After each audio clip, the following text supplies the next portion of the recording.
Welcome back to the Nightmare Crypt. Lock your doors, dim the lights, and whatever you do, don't look behind you. Tonight's story is a personal account sent in by someone who isn't sure how much longer they have left to warn others. I'm writing this because something followed me home, and I need there to be a record of what happened before it finishes whatever it started.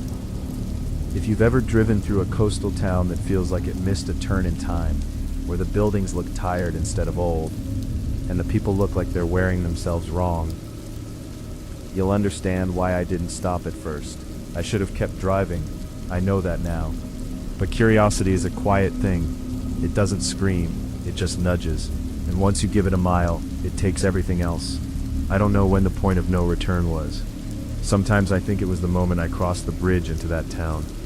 Other times, I think it was earlier, maybe the first night I dreamed of water where there shouldn't have been any. Or maybe it was always waiting, and I just finally wandered close enough to hear it breathing. I won't explain everything yet. I can't. Part of me still hopes there's a version of this where I'm wrong, where exhaustion and stress did this to me. But there are fingerprints on my door that don't belong to anyone I know, and the smell of salt hasn't left my apartment in 3 days. If you've ever passed through a place called Innsmouth, or a place like it, don't stay. Don't ask questions. And if you notice the tide pools are empty when they shouldn't be, leave immediately. I waited too long. I first heard about Innsmouth from a gas station attendant off Route 1.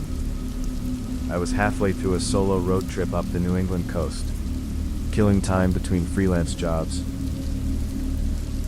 Cheap motels, bad coffee, too much time alone with my thoughts. I asked him if there were any scenic routes along the water. He hesitated, just a fraction of a second too long. Then he shrugged and said, "There's an old town north of here. Not much to see though." That should have been enough of an answer. Instead, I pressed. He gave me directions like he was reciting something memorized, not remembered. When I thanked him, he didn't respond, just watched me leave.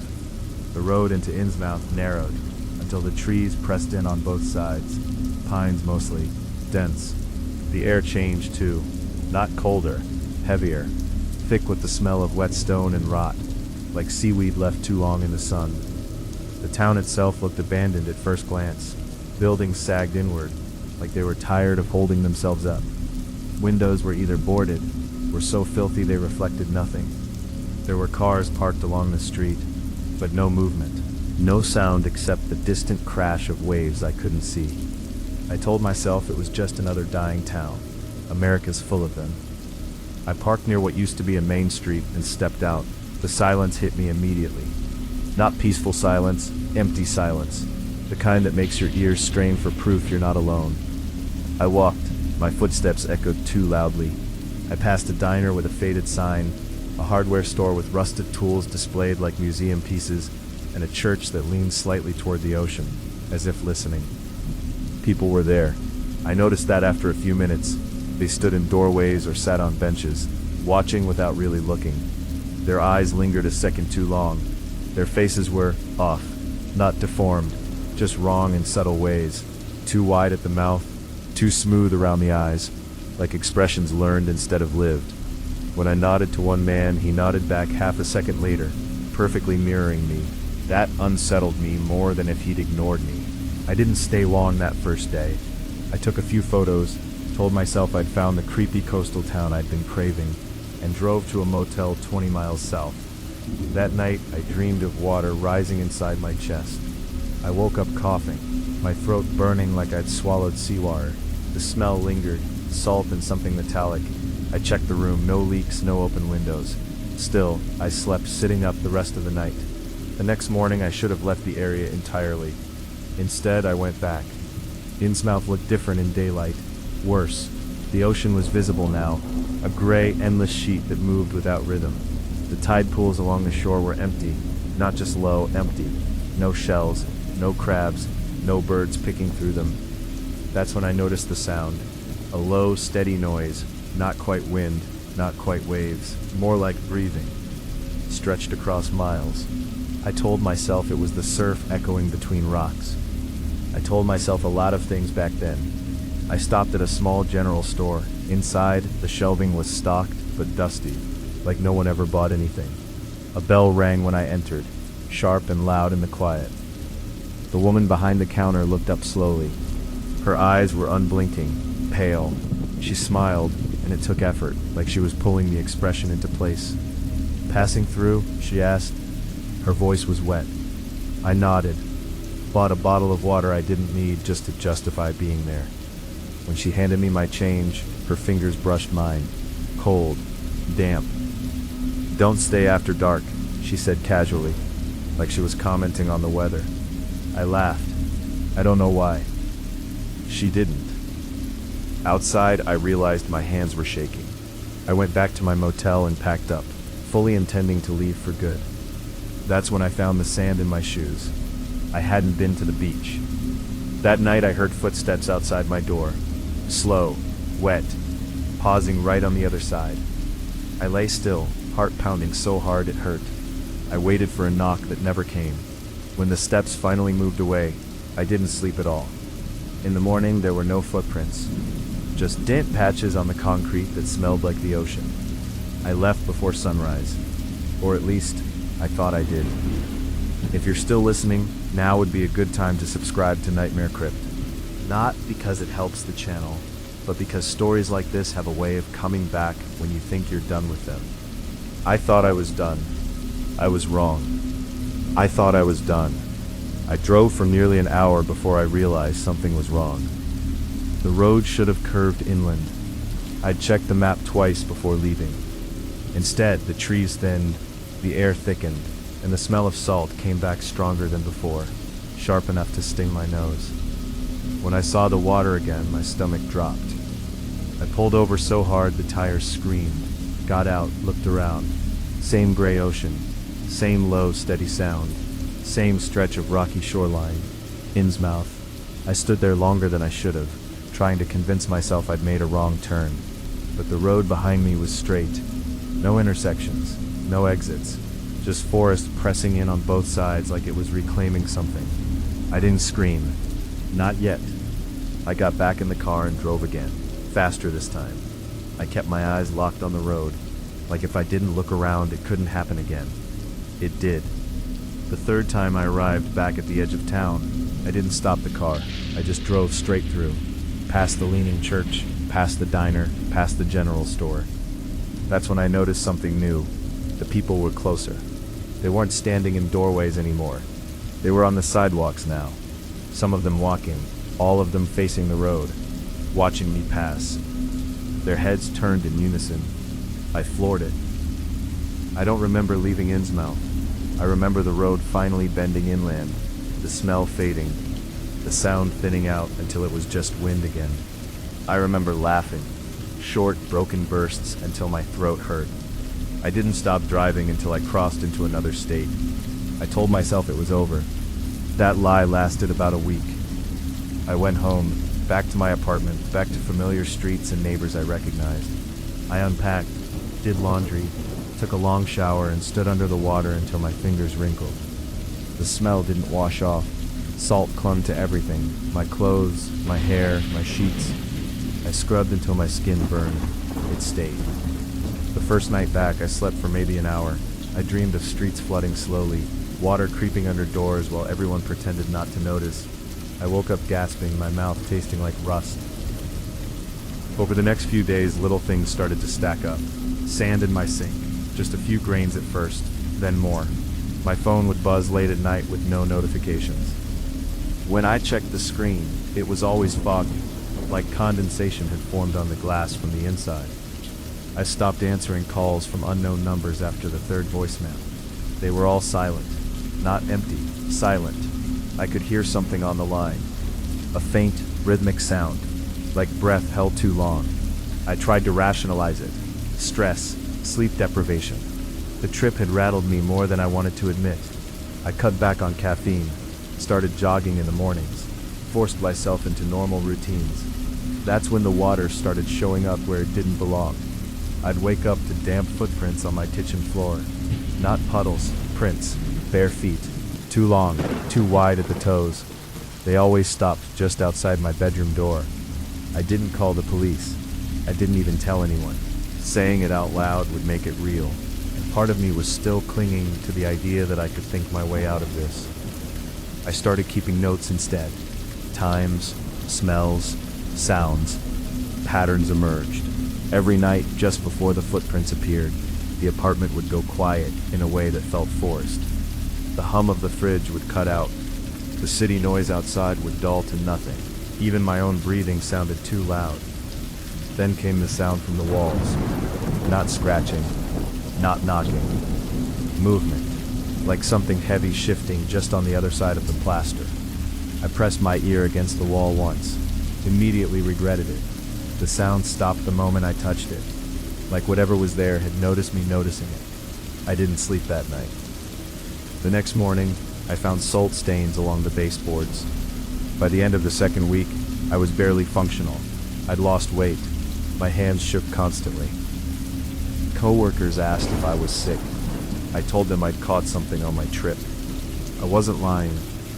I tried researching Innsmouth, not the fictional version, the real one. Records were thin, property transfers that led nowhere, census data that jumped strangely every few decades, old news articles about fishing accidents, missing persons, unexplained drownings. Every story ended the same way, no bodies recovered. One night I found an old forum post buried deep in a thread about abandoned towns. A single comment stood out. If you hear the water where there isn't any, it's already too late. The account that posted it had been deleted. That night I heard waves crashing in my bathroom. I stood in the doorway, heart hammering, staring at the tub.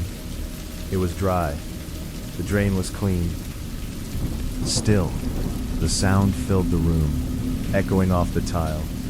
I shut the door and backed away slowly. The sound followed me. It moved through the apartment, room to room, always just out of sight. When it reached the front door, it stopped. There was a pause. Then something leaned against it from the other side. Not hard, not enough to knock, just enough to let me know it was there. I slid down the wall and sat on the floor, covering my mouth to keep from making a sound. I stayed there until sunrise. When I finally opened the door, the hallway was dry, but the doormat was soaked. I don't know how long this will keep escalating. I don't know what happens when it finishes whatever it's doing. I just know that sometimes when I close my eyes, I can feel the tide pulling. I tried leaving again. That was my last rational decision. I packed a single bag, clothes, laptop, documents, and loaded my car before dawn. I didn't shower. I didn't check the apartment one last time. I just wanted distance. Miles. Anything that would break whatever invisible line had been drawn between me and that place by the sea. As I carried my bag down the stairs, I noticed the smell was stronger outside than it had been inside my apartment. Salt, rot, something organic left too long in heat. The hallway lights flickered as I passed, one by one, like I was moving through a tunnel that didn't want me there. When I reached the parking lot, my car was wet. Not from rain. The sky was clear. The pavement around it was dry. But the hood and windshield were coated in a thin film of moisture that caught the streetlight and reflected it like oil on water. My fingers came away gritty. Sand. I stood there longer than I should have, my brain trying to negotiate with reality. Cars get dirty. Wind carries debris. There were explanations, there had to be. I got in and drove. The highway was empty. Too empty, no headlights in either direction. The radio crackled with static, no matter what station I tried. I turned it off and drove in silence, gripping the wheel so hard my knuckles ached. That's when I noticed the condensation forming on the inside of the windshield.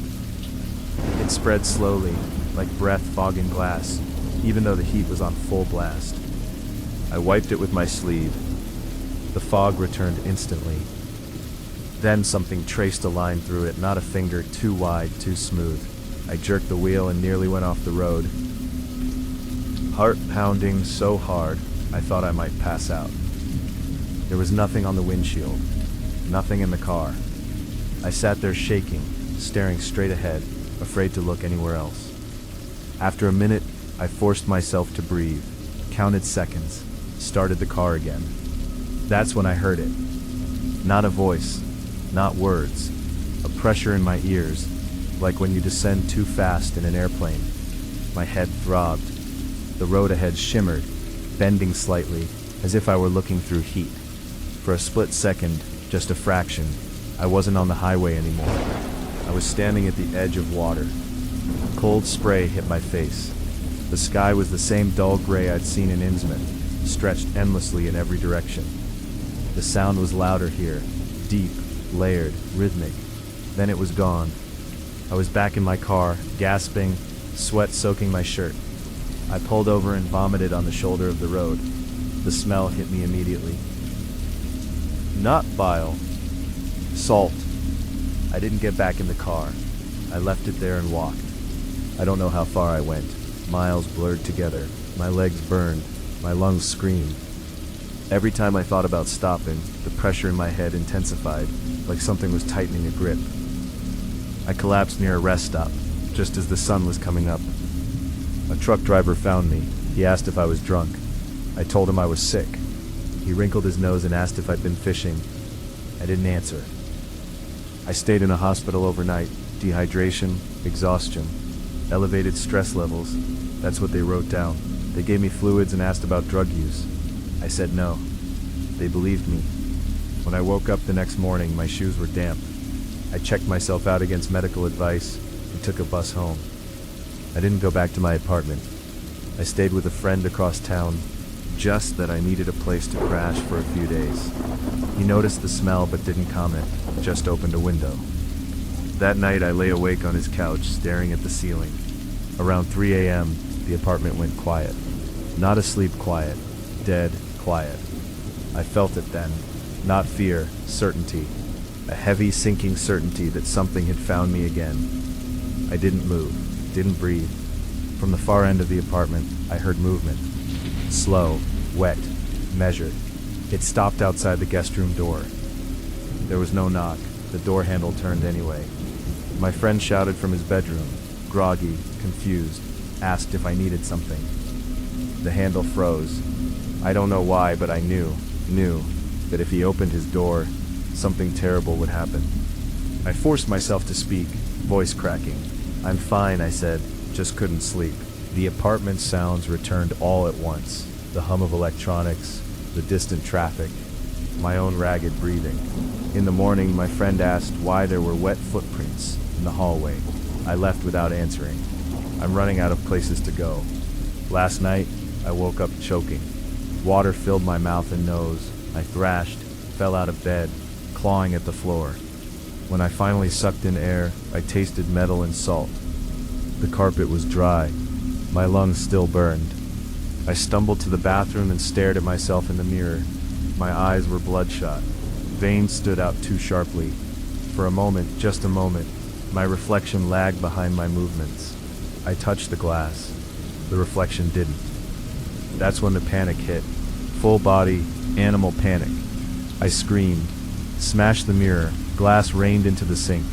Behind the shards, the wall was damp, not from the pipes, from the inside. I don't remember getting in the car. I just know I'm here now, typing this, with the smell thick in the air and the sound growing louder. It's not coming for me quickly. It doesn't need to. If you're hearing this, if you're reading this, don't go looking for Innsmouth. Don't try to prove it's real. Don't tell yourself you'd handle it better. You won't. I don't think it wants everyone, just enough. Just those who wander close enough to notice the tide is wrong. The pressure is back now, stronger than before. The walls feel thin, like they're softening. If I stop responding, don't come find me. Whatever's calling from the water doesn't want to be alone anymore.